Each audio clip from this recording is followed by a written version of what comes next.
Τη γλίτσα ρε βλάχο.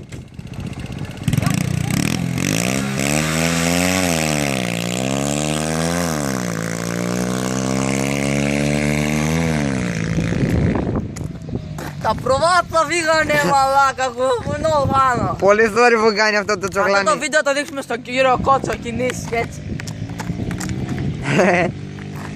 Εγώ και ο Κότσο είμαστε εκεί ρε μόνο.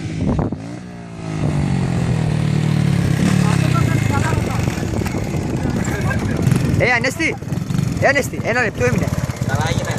Ναι, ένα λεπτό έμεινε για... Ένα λεπτό.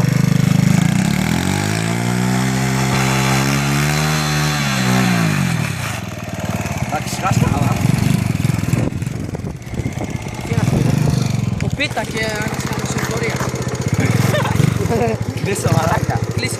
Κλείσε εδώ. Ένα-δύο από τον κύριο Τσομπάνο. Διώξε τα πρόβατα είπα ρε. Ίσια!